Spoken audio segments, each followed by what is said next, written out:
Halo warga sipil sekalian, selamat datang di rumah gua. Gue beli rumah ini 6 tahun yang lalu. Join income sama istri gua dengan cara KPR.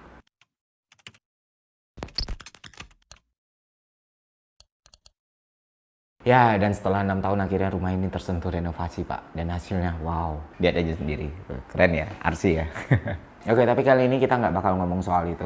Karena hari ini gue bakal ngebahas sesuatu yang lebih serius. Seputar mekanisme transaksi KPR. Yang mana gue ngerasa video ini akan bermanfaat buat kalian semua. Tapi sebelum kalian nonton video ini lebih lanjut, gue mau ngasih tahu dulu ke kalian. Supaya tidak sia-sia. Supaya kalian tidak menonton sesuatu yang sebenarnya tidak kalian butuhkan. Di video kali ini gue nggak akan membahas pro kontra KPR, plus minus KPR, harga properti, pasar properti, haruskah kita mengambil KPR atau enggak, dan segala macam. Karena banyak banget yang udah bahas hal-hal seperti itu di YouTube. Ada ribuan, Pak, dengan pendapat, opini, dan pandangan yang berbeda-beda. Bisa gue bilang video ini lebih segmented dan spesifik, Pak. Terutama untuk kalian yang udah menetapkan niat dan keinginan untuk beli rumah dengan cara KPR. Maka video ini nggak boleh sama sekali lau skip. Oke, langsung aja ya, namanya ngurus KPR berdasarkan pengalaman pribadi gue. Itu bikin capek, cuy. Melelahkan. Bayangin aja lu harus nyari rumahnya, lokasinya, nyocokin anggarannya, lu ajuin form ke bank akhirnya nentuin lu cocok jadi nasabah atau enggak. Setelah di ACC pun nggak bisa langsung, rumah lu harus di appraisal, lu harus nunggu plafonnya, setelah itu lu harus ke notaris, lu harus bayar provisinya, lu bayar administrasinya, lu bayar asuransinya, lu bayar pajaknya, barulah tanda tangan akad. Dan ini capek banget, cuy, asli. Tapi kuncinya sebenarnya di sini, cuy. Gue mau bilang ke kalian semua, secapek apapun lu ngurus KPR, jangan sampai lu hilang fokus. Satu hal yang mesti lu jaga, yaitu ketelitian, Pak. Kenapa? Karena kalau sampai lu ceroboh, kecerobohan lu bisa aja menimbulkan kerugian yang sangat besar. Bukan cuma buat lu, tapi untuk keluarga lu. Apa aja bentuk kerugiannya? Pertama, lu bisa aja terlibat sengketa dan masalah yang memakan waktu dan biaya. Kedua, lu bisa aja mengansur cicilan lebih mahal dari yang lu perkirakan. Ketiga, lu bisa aja membayar pajak lebih besar dari kewajiban lu yang seharusnya. Keempat, setelah lu meninggal, bisa aja keputusan lu untuk ngambil KPR itu menimbulkan masalah untuk orang-orang yang lu tinggalkan, misalnya pasangan lu atau anak lu. Lalu bagaimana agar semua hal ini tidak terjadi?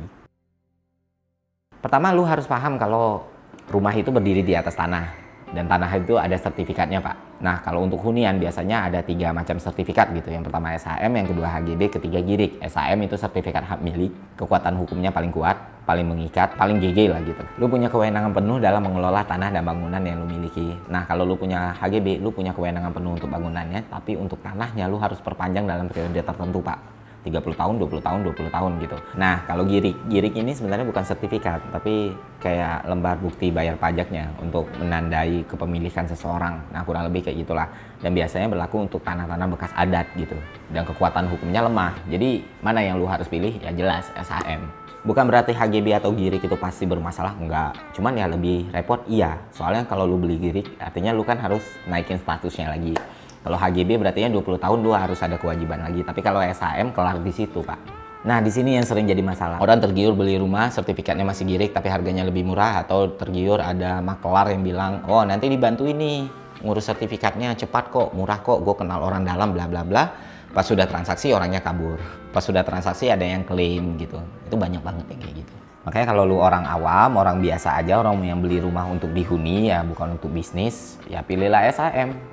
Kecuali lu emang pemain di properti ya, beda lagi ceritanya kan. Udah ngerti selanya gitu.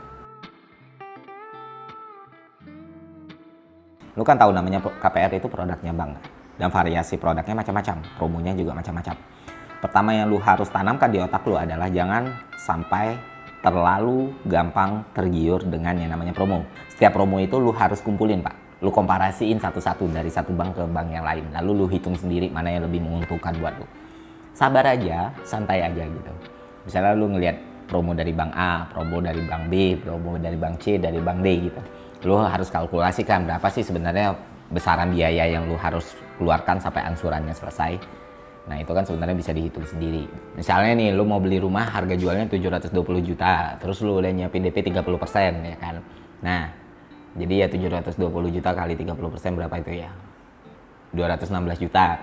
Berarti plafon lu yang cair itu sekitar 720 kurang 216 juta, 504 juta ya kan. Nah, bunganya misalnya katakanlah 9,8%. Terus tenor yang lu ambil 15 tahun kan, 15 kali 12 180 bulan. Nah ini lu kalkulasiin semua, nanti hasilnya kurang lebih sekitar 5,4 juta. Itulah cicilan lu tiap bulan. Kalau bunganya di atas 9,8% berarti lu membayar lebih mahal dari 5,4 juta tadi. Tapi kalau di bawah 9,8% berarti lu membayar lebih murah dari 5,4 juta tadi. Nah metode angsuran pun ada dua, yang pertama floating, yang kedua fix. Floating itu artinya bergantung sama suku bunga Bank Indonesia. Kalau BI rate naik maka bukan lu bakal naik, kalau BI rate turun maka bunga lu bakal turun. Teorinya begitu, kenyataannya belum tentu pak. Jadi gini, gue ngambil rumah itu kan tahun 2016 ya. Waktu itu masih promo, bunga fix 8,75% sebesar 5 tahun.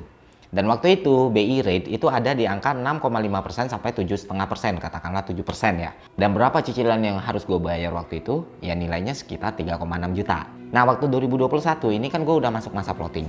Artinya suku bunga yang gue bayar itu harusnya mengacu pada BI rate. Teorinya kan kayak gitu tadi. BI rate di tahun 2021 ternyata berada di titik paling rendah pak, ya kan, karena stimulus, karena kondisi pandemi dan segala macam. Sekarang di 2021 BI rate itu ada di angka 3,5%. Logikanya harusnya bunga KPR gue lebih murah dong, karena kan gue floating. Floating katanya ngikutin suku bunga dari Bank Indonesia.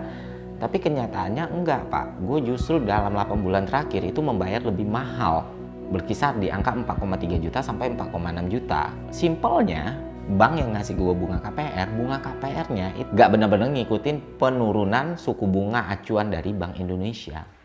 Yang padahal tahun ini ada di angka 3,5%. Karena bank sendiri punya kalkulator resikonya masing-masing. Yang gue sayangkan adalah transparansinya. Karena menurut gue ya nasabah seharusnya juga punya hak untuk tahu bagaimana mekanisme penghitungan dasar bunga KPR yang harus mereka bayar tiap bulan. Setelah gue cari tahu pun ternyata antar nasabah di bank yang sama itu bisa beda pak bunganya. Dan sayangnya ya udah, untuk urusan kayak gini belum ada regulasi yang benar-benar saklek mengatur hal tersebut. Lebih ironi lagi, 2020 sampai 2021 ini kan ada stimulus ya, ada pemulihan ekonomi nasional. Harusnya bunga KPR yang gue bayar itu bahkan logikanya harusnya lebih murah daripada di awal gitu, karena ada stimulus tadi dikasih pemerintah ke bank kan untuk bantu bank-bank ini. Lu dapetin injeksi dari pemerintah dan yang fungsi dan tujuannya untuk membantu masyarakat, tapi sementara masyarakat sendiri bebannya ternyata nggak lebih ringan.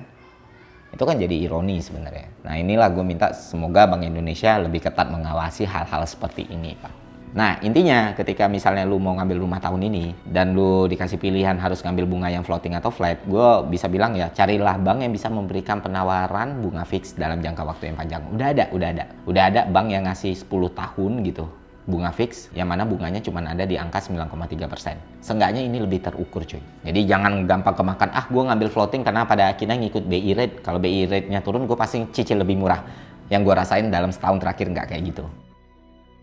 Hal yang perlu kalian pahami, setiap transaksi KPR itu kan punya kewajiban pajak baik penjual maupun pembelinya ya. Misalnya PPh, PPN, PBB sampai BPHTB. Nah kita spesifik ngomongin soal BPHTB-nya karena banyak banget yang nggak tahu gitu. Satu hal yang perlu kalian ingat, rumus perhitungan BPHTB yang benar adalah 5% dikali harga jual rumah dikurang dengan NPO PTKP. Jadi misalnya kalau ada pihak atau oknum yang bilang ke lu kalau kewajiban pajak lu sebagai pembeli adalah 5% dikalikan dengan nilai jual rumah, itu salah cuy, karena ada pengurangnya yaitu NPO PTKP. Nilainya tiap daerah bisa beda-beda, itu ditentukan sama Pemda masing-masing. Misalnya di DKI Jakarta NPO PTKP-nya sekitar 80 juta, sedangkan di Bekasi itu ada di angka 60 juta. Misalnya lu beli rumah nih di Bekasi posisinya harganya 720 juta. Ya udah BPHTB lu berarti 5% dikali 720 juta dikurangi dengan 60 juta. 720 juta dikurangi 60 juta ya 660 juta dikalikan dengan 5% berarti 33 juta. Itulah kewajiban BPHTB yang harus lu bayar. Ini kan kita bersiap untuk resiko terburuk ya. Nggak ada salahnya. Karena emang pajak itu kan sesuatu yang nggak dimengerti semua orang. Bahkan Einstein pernah bikin sarkasme kayak gitu kan. Hal yang paling sukar dia mengerti di dunia ini adalah pajak gitu.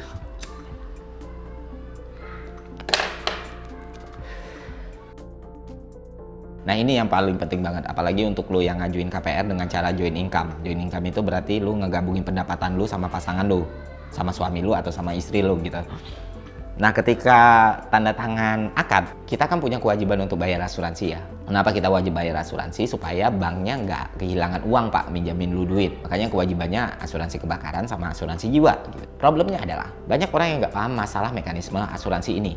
Karena asuransi jiwa sendiri itu sebenarnya ada dua pak. Yang pertama first to die, yang kedua last survivor. First to die itu artinya ketika ada salah satu di antara kalian yang meninggal, berarti kewajiban cicilannya selesai. alias ditanggung semua sama asuransi. Tapi kalau last survivor, ketika salah satu di antara kalian ada yang meninggal, maka cicilannya itu dilimpahkan kepada pihak yang masih hidup. Nah, inilah yang sering jadi masalah sebenarnya. Banyak banget pasangan waktu memilih KPR, mereka nggak tahu metode asuransi yang mereka pakai yang mana. Dan ketika ada pasangannya yang meninggal, itu ternyata cicilannya nggak selesai Pak, malah dibebankan sama yang masih hidup. Dan akhirnya mereka nggak punya kemampuan untuk membayar, rumahnya disita sama bank. Itu yang jangan sampai terjadi pada kita semua. Makanya waktu tanda tangan perjanjian, lu tanyain asuransi lu yang mana. Kalau ternyata di dokumennya nggak bunyi atau nggak tertera, lu punya hak untuk tahu metode asuransi atau produk asuransi apa yang lu ambil. Itu sebagai konsumen lu punya hak, itu perlindungan konsumen Pak. Nah itu aja dari gue, semoga konten ini bermanfaat. Sampai jumpa di Doku Vlog selanjutnya. See ya.